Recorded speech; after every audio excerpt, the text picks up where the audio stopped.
What is up everyone, I'm Jason from JB Watch Mods, and today we're building a homage to the beautiful Nautilus 5711. Now I'll play some clips of the parts we're going to be using and we'll jump straight into the build.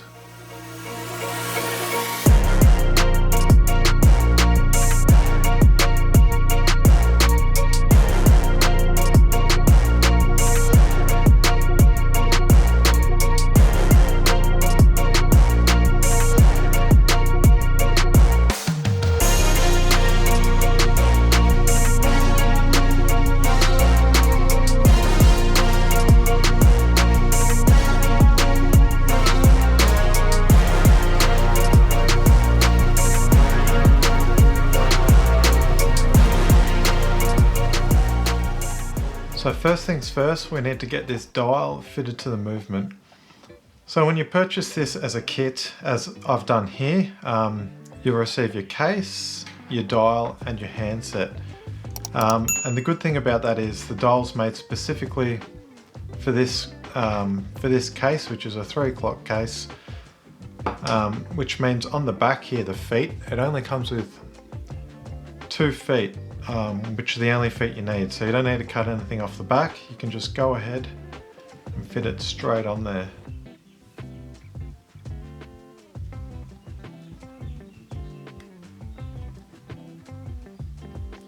Just like so. So that makes that nice and easy. So now that we have the dial fitted to the movement, we can move on to the next step, which is getting the hands on. So I'll make a little bit of space, get my movement holder. Now I'm testing out a new movement holder that I bought, so we've got this one here which I haven't used before, so this will be a good test to see how it performs. Now to get the, before we set the hands, we've got to make sure that movement's at 12 o'clock. So to do that, we just rotate the movement, wind it over until the date wheel clicks. Then we know we're at 12 AM and we can set our hands accordingly. So it's just starting to roll over there. So I'll just go nice and slow now. And just there the date clicked over. So now we know we're at 12 AM on the movement, we can set our hands accordingly. So basically this head just rotates around, kind of locks into place when it's directly above your movement. So it feels nice. So my movement doesn't actually fit into this die here, but you can get a movement holder which locates into there. And then that'll locate your dial directly into the center. So all you have to do is press down. But for now I'll just hold it with my hands.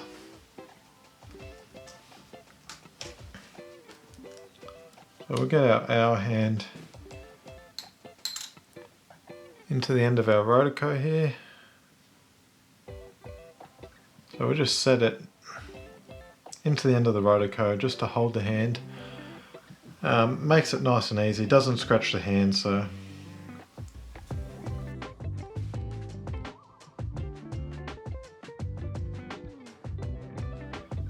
okay, so far so good.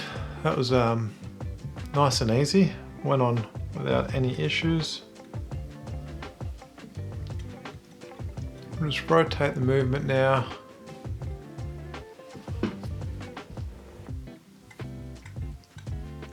Making sure that we clear all our indices.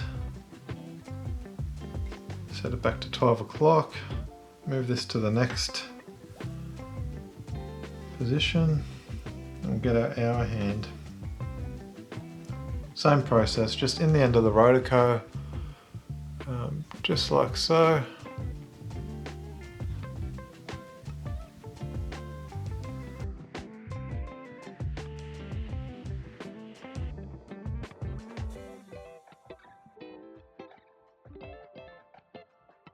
So now we'll just rotate our movement, making sure that our hands don't foul each other. You've got plenty of clearance. And we'll just rotate it over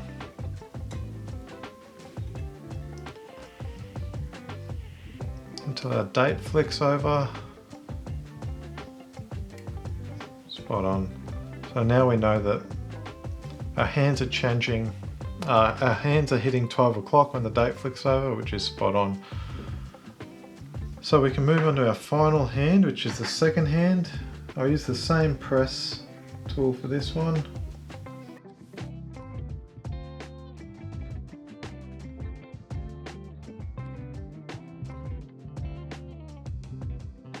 Okay, there we have it. So our hand's pressed on. Our minute hand clears. Our second hand, which is always good. I'll just wind the movement up, make sure our second hand turns as it's supposed to.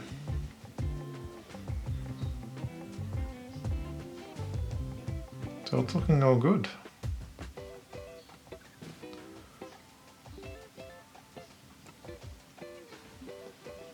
So from here, we can move on to the next step, which is getting this fitted into our case. So we've got our case here. We'll whip this bracelet off.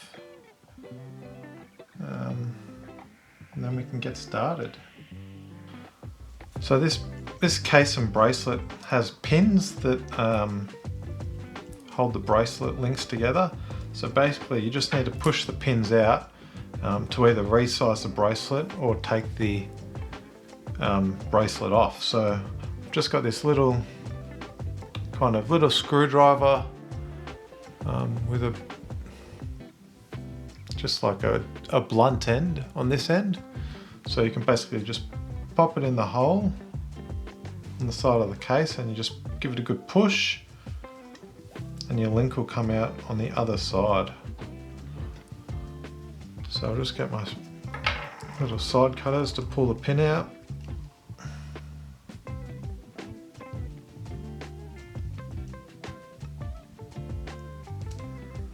Just obviously being very careful not to scratch anything.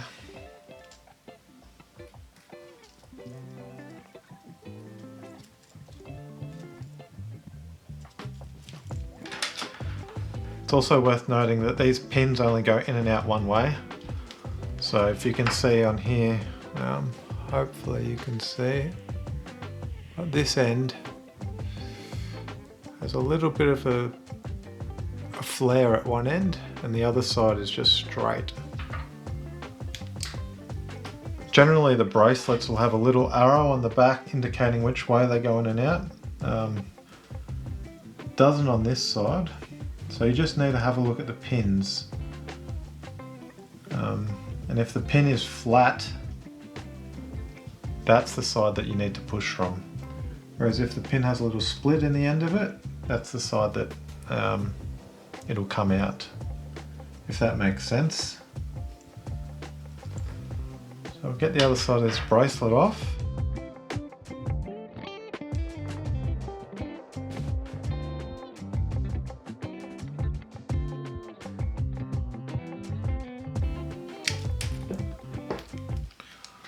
Like so. Just pop that over there for now. Get a case back off.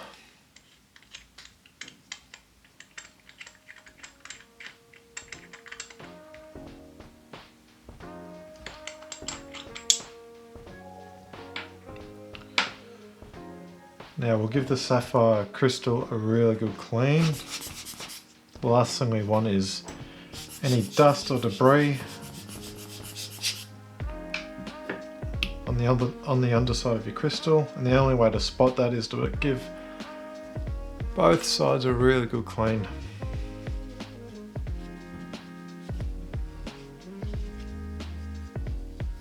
So this case as well also has sapphire crystal for the front, and obviously sapphire crystal on the back as well. Display back case, which is a nice feature. Some people like them. I prefer them to have just a solid back, to be honest. I feel it doesn't catch on the skin of the wrist as bad, whereas with the glass case backs I feel like they get stuck on the back of my wrist. It's a bit uncomfortable for me. So I prefer the solid case back, but each to their own.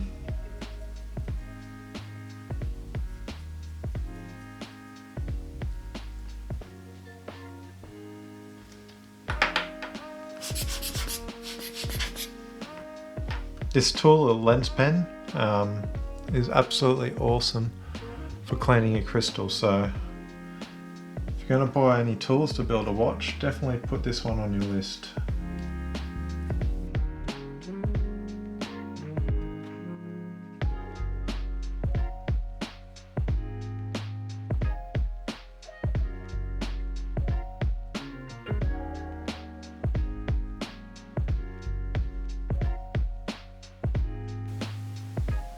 Okay, it's looking pretty good to me now, so pop that down, get our movement back.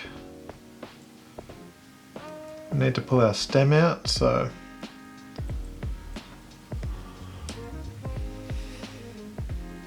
push it all the way in first. And there is this small detent on the back of the movement, so which is located right here. So what you need to do is you push that detent down. I just wedge my screwdriver slightly there, give it a slight twist,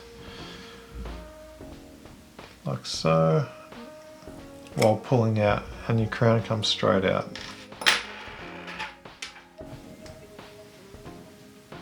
Just one thing to note on this case as well, if you do purchase this kit, there is a small gasket inside the case, which is a little movement spacer, so be sure to take that out. So once you've got your movement spacer out, you can go ahead and fit your dial.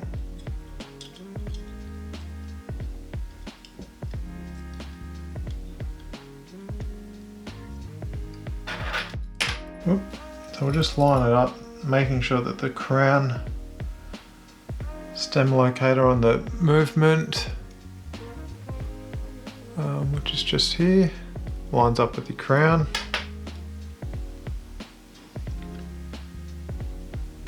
And we'll go ahead and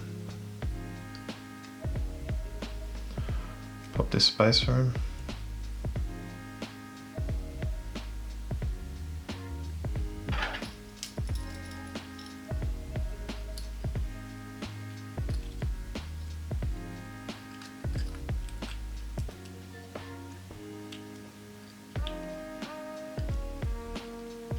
So that spacer goes on the outside of the movement ring, just helps to hold movement firm within the case so it doesn't float around.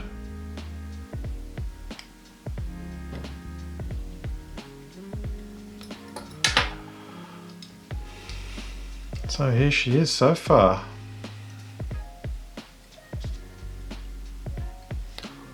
Looks awesome. I really like it. Love the colour as well. That olive dial just looks so nice. Loving it. Alright, so next step, we've got to fit our crown stem and get it cut to fit. So we'll pull our crown out, get our stem here. So when you buy your NH35, you'll get a new crown stem with the movement as well. I always like to buy spares of these, so in case you cut this too short, you've got a few extras on hand. So I've just got a few little templates that I use as my for my crown stems. So these are roughly 17mm long that I use as a template. So just line the two up side by side.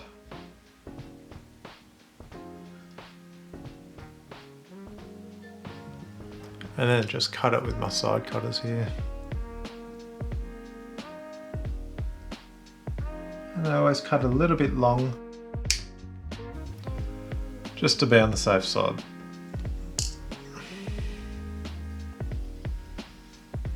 So we'll fit our crown now, give it a trial run and see how we're looking.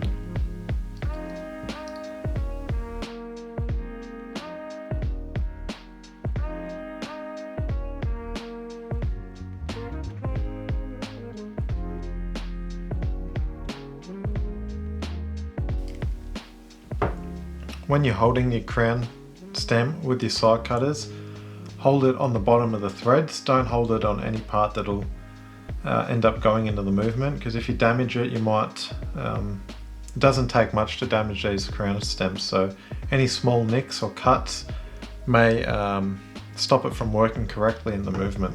So always hold it from the bottom of the threads.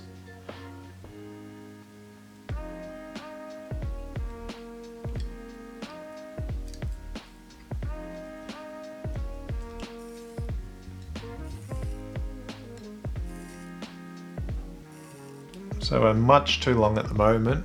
So you can see the small gap between the crown and the case there. That's about how far too long we are. So this gap here is much too long. I can't even screw the crown down onto the threads yet. So we'll take it back out and cut another couple of mil off.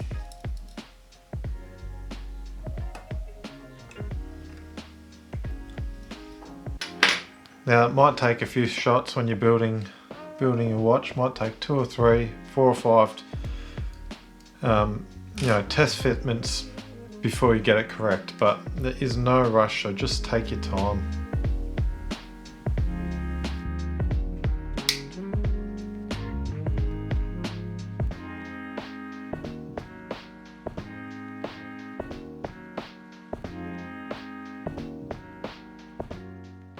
Take 2 is pretty much spot on.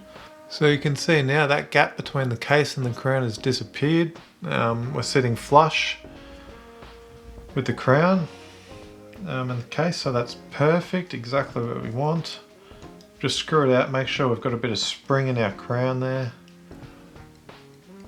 and make sure that we can pull it out to both positions and push it back in as well. So that is spot on. So what we're going to do now is pull it back out.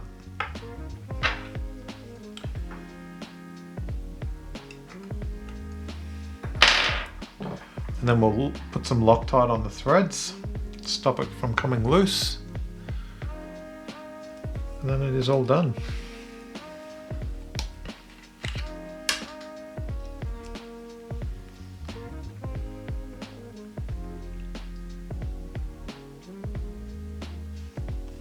A touch of Loctite.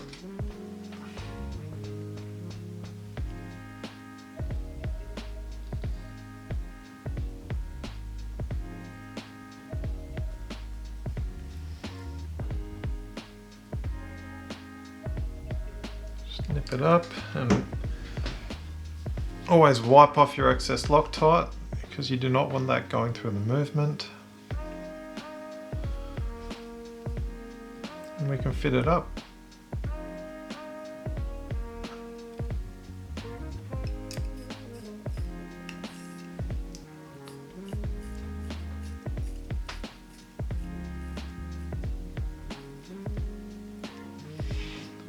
Perfect. So now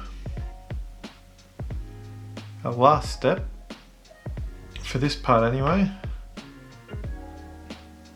we need to lubricate this gasket on the case back and then give this case back a nice clean as well, because we don't want any dust under there either, because obviously as you're going to see it, you want it to be nice and clean.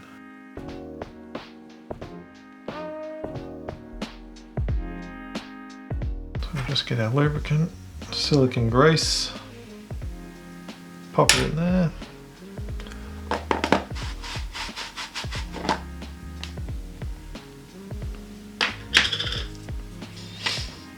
And we might give this a clean first. So same as the sapphire and the case, just give it a really good clean.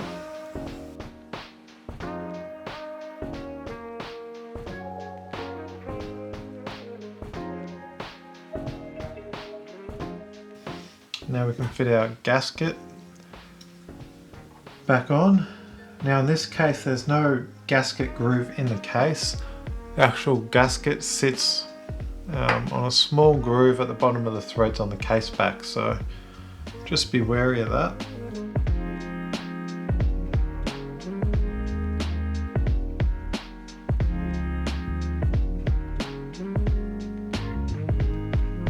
Just make sure that gasket's at the bottom in the groove. Now of course I've made the crystal all dirty, so I'll give it another wipe. Probably should have done that in the reverse order.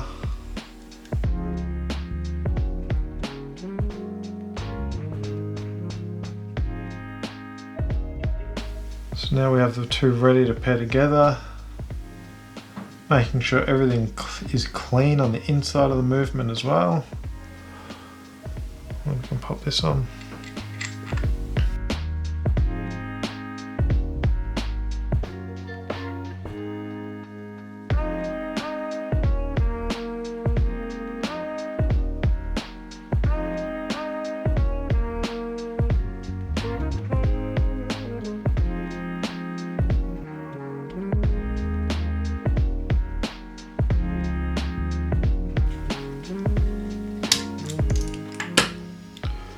Alright, so now we are all tight.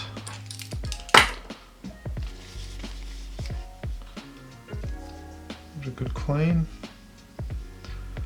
Looks really good. Really happy with it. Yeah, definitely do like the look of a display back watch. Looks really nice. What do you guys think? What's your preference? Display back or solid back? For me, wearing it, like I said, solid back all day, but to look at, obviously, display back. Alright, we're almost there. Last thing to do is fit the bracelet and we're done. Now this watch will be for sale as well, guys, so if you do want to pick one up, head over to our website, which is jbwatchmods.com.au, and you can pick up a watch like this for yourself without having to worry about building it. Or if you do want to build one yourself, give it a crack. I'll leave everything that I've used today, links in the description below.